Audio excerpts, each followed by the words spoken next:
All right, welcome to another episode with DJ Football. Today we're going to be talking about some really important information. It is September 1st, which means we've got loads of drafts going on right now. Hopefully I'm getting this information to you before your main league drafts. The season starts next week on the 9th, and so I am super excited. This information is going to help you in your draft to make sure you're not making decisions that are uninformed.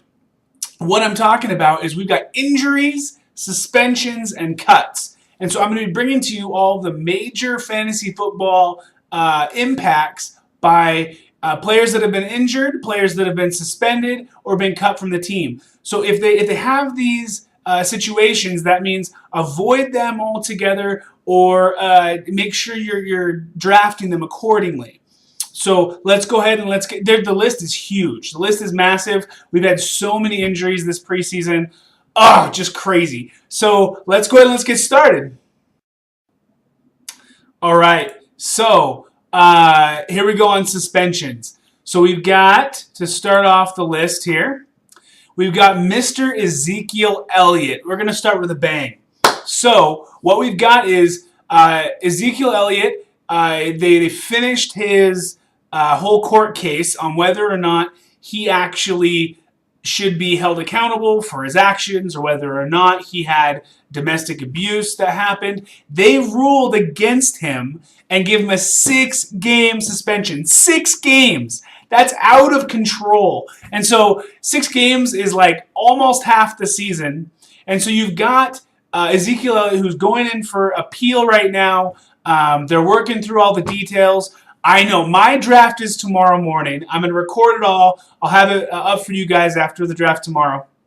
But what do you do? What do you do? Do you draft him as if he's playing the entire season? Do you draft him as if he's out for 6 games? It sounds like, I've read a lot of articles, it sounds like his lawyers are pretty confident that he's going to get a full exemption from this and not have any issues, and actually be able to sue the league for all of the reputation damage that's been done. But it's the lawyers' jobs to make it sound good. And so I'm not sure. I would say go ahead and draft him earlier rather than later. If you get him and he's playable, oh my gosh, he's a monster. If you don't draft him and you can get him in the later rounds, like round 3 or 4, oh my gosh, take him. Don't let him go any further than round 3. Even if he's out 6 games, he's going to come in and pick it up and win those playoffs for you. Awesome. All right, next individual we have here is Doug Martin. Doug Martin for the Tampa Bay Buccaneers. He was, before he got suspended, the obvious starter. The coaches said that Doug Martin doesn't necessarily have the starting job upon return, but I'd still say he's a good draft pick. I'd wait till all the major backs are picked. You've got Jaquez Rogers. I'm not sure how to say his name, but Jaquez Rogers played last year. When he was the starting back, he dominated, did really well.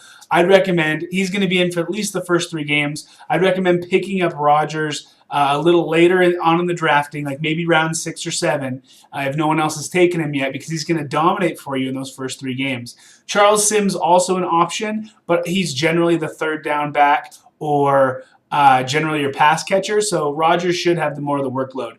But I'd still recommend picking up Martin. Just make sure you get him a little later. You don't draft him as if he's a starting back right now. Excellent. Next, we've got Willie Snead. So Willie Snead for the Saints just got, oh, my camera's in the way there. Hopefully I can move it here. Excellent. Just got a 3-game suspension for a personal conduct violation.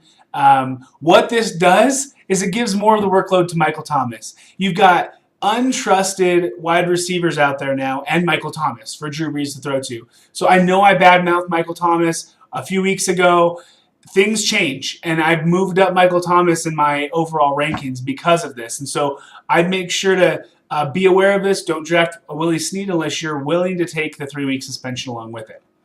All right, next we've got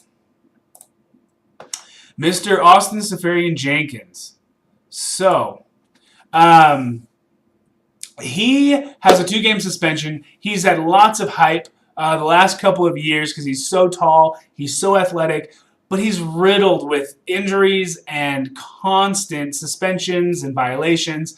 I'm not going to touch him. I tried to believe in him last year, and he burned me. And so, honestly, until he starts proving himself, I don't think you should worry about drafting this guy. But a lot of people talk about him, so I thought I'd include him.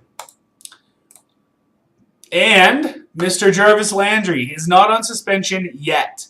But the NFL right now is performing an investigation for a domestic abuse case on his girlfriend. They have video proof apparently, but the girlfriend didn't file charges against Jarvis Landry legally, and so he was let free. He wasn't arrested. But the NFL wants to perform their own investigation. They have the rights to discipline him however they want in the league, and the NFL is taking these domestic abuse cases very seriously right now.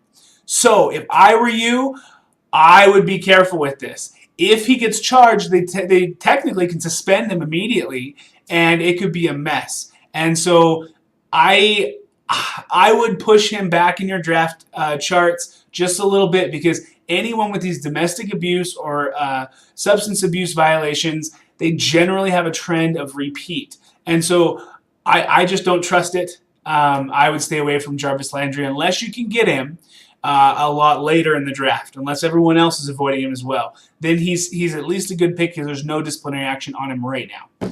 All right, excellent. So now this moves us to injuries. There's tons of injuries in the league right now. Man, preseason is a little frustrating for me. You have all of these amazing players. Some of the starters who can only get to play 1 or 2 plays end up getting injured. So we're going to talk about all these injuries that have happened so that you've got the inside information. You don't make those decisions that are going to come back and bite you later. So here we go. We're going to start with quarterbacks. So our first quarterback on the list, Mr. Ryan Tannehill. He's been injured for a while. You probably know this, but I thought I'd bring it up anyway because he is a starting quarterback. He has a knee injury. There's no timeline on his return yet. He's been replaced by Jay Cutler, who did really well in the preseason, actually. But with how deep that position is, I wouldn't draft Jay Cutler. I wouldn't worry about Ryan Tannehill either. All right, next we've got Mr. Joe Flacco of the Baltimore Ravens. He's been out with a back injury, but he's back to practice this week, and they're hopefully starting him week 1. Still, the position is so deep, I would say avoid Joe Flacco or any quarterback who's questionable right now. And that brings us to Tyrod Taylor of the Buffalo Bills. He's out with concussion protocol. They say that the coach said that they're really hopeful that he starts in week 1. He's a great quarterback, generally provides a lot of fantasy points. Unless you're running a 2-quarterback league, I would say avoid him just because he might have a reduced role, or he still might be out week 1, and you don't want to lose those points. Later on in the season, you can obviously pick him up off the waiver list and utilize him then. All right, and the big kahuna here, Mr. Andrew Luck. Andrew Luck always goes early in the drafts, but he's out with a shoulder injury. He played all last year. The coaches let him play with a torn labrum, and because of that, he had to have shoulder surgery in the offseason.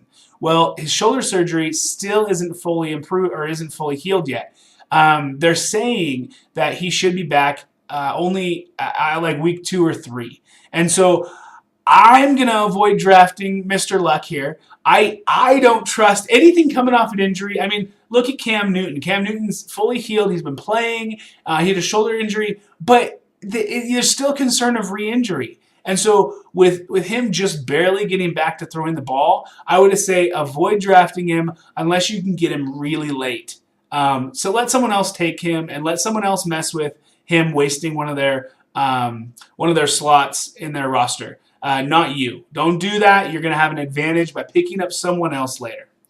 All right. And we'll move to wide receivers. So Mr. Odell Beckham Jr. This guy's a monster, absolute monster. Hurt his ankle, has an ankle injury. He said he's ready and hopeful to start week 1. Because he's so good and he's so talented and he's still going to go early, I would still take him in round 1.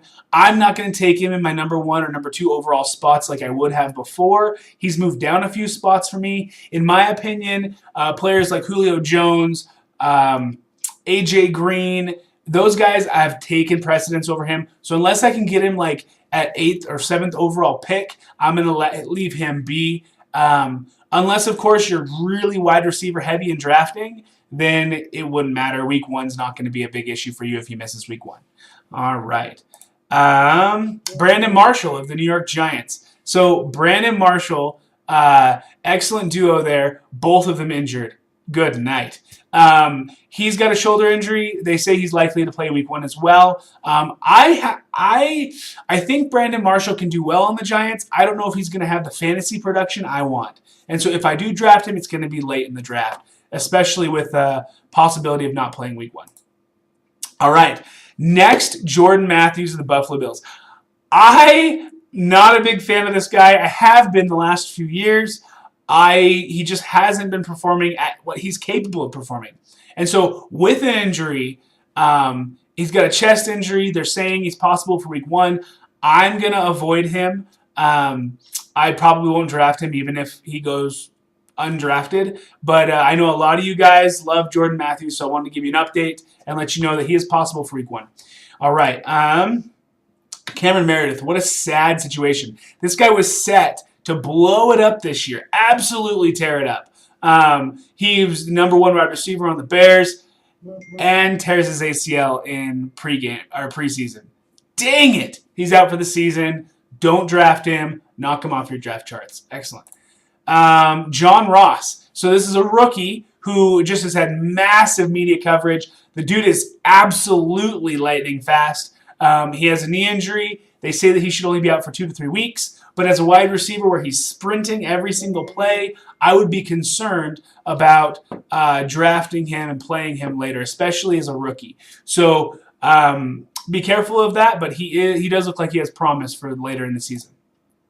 And Demaryius Thomas with the Denver Broncos. Demaryius Thomas out with a groin injury. There's no report of severity of the injury. People always downplay the severity until it comes time for game time. And so there's no timetable for return. But Demaryius Thomas is a great wide receiver. It just might push him back a few draft picks because you can't play him week 1. Well, maybe you can, but there's chances you can't. And DeAndre Hopkins. So he had a hand injury. He says that he's just fine. If they had a real game this weekend, he'd be playing it. So he should be ready to go week 1. Shouldn't affect him much of it all. I just wanted to let you know just in case this does impact your choices and how you draft your players here.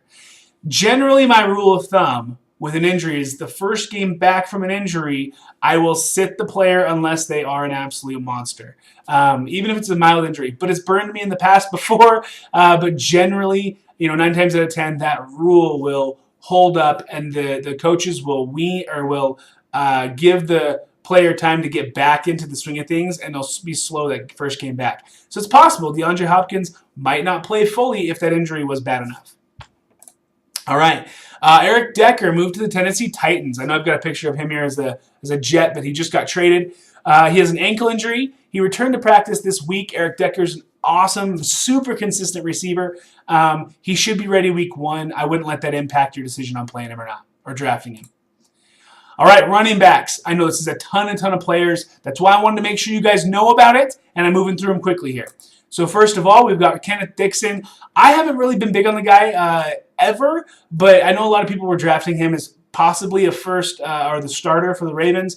He's got a torn meniscus, out for the season. So you've got Terrence Williams is going to be taking over the starting role there, and so he'll be your man if you're looking to take a starting running back from the Ravens. Spencer Ware. This man, again, was set up to be the starting running back, tore his ACL and his MCL. He's out for the season. But what this does is it moves Kareem Hunt, the rookie, up into the starting position. And you've got Charcandrick West there who will take a few touches, but I really think Kareem Hunt is going to be the big dog, the workhorse of this team. And they're a run-heavy team anyway. So Kareem Hunt really would be a good option to fill in that place that you had put Spencer Ware. I don't think that you should neglect or push down Kareem Hunt. I think he's going to get enough volume as a rookie to be able to pull off the same similar numbers. And he's great. If you watch him in the preseason, super fantastic running back. And Leonard Fournette, a running back, rookie superstar. He's been doing really great in preseason. He got a foot injury. He's confident he'll be ready week 1. We'll see. For me, again, rookie, not a great team. Awesome offensive line, but just not a good offensive scoring team. And he's possibly coming off a foot injury. I'm going to push him down a few draft picks on my roster. All right, and tight ends, we've got Jordan Reed. So this guy's awesome. Obviously, he's in the top tier, top 5 of tight ends. He had a toe injury. He did play in the most recent preseason game, so he should be ready week 1, but be aware of that. If it's turf toe or something of that nature, sometimes that can be a nagging injury, so be aware. And we got a few team cuts here. So, Mr. Victor Cruz, he was traded to the Chicago Bears. They just cut him. And he's a veteran. He's an awesome receiver. It's sad to see him get cut like that, but I just want to make you aware of it so you don't end up drafting him. And also Brock Osweiler of the Cleveland Browns. He got cut. They were looking at making him the starting quarterback, and apparently they're not because they let him go. And so don't draft Brock Osweiler. I wouldn't have recommended it, even if he were still on the team and the starting quarterback. The Browns haven't had the greatest offense. They should be better this year, but until we see some proof, I'm not gonna stake my quarterback position in that. All right, so that wraps up our episode today. Good luck with your draft this week, guys. I am super stoked for you. Put in your comments who you're excited to draft. Let me know how your draft goes, how you think you did, and you know where you're going to place. I am super excited. My next episode, I'm going to actually be, I'll have my draft that I'm doing for my main team this year, and man, it's going to be awesome. I can't wait. Mine's tomorrow morning, and so good luck to you guys out there, and let me know how it goes. DJ Football out.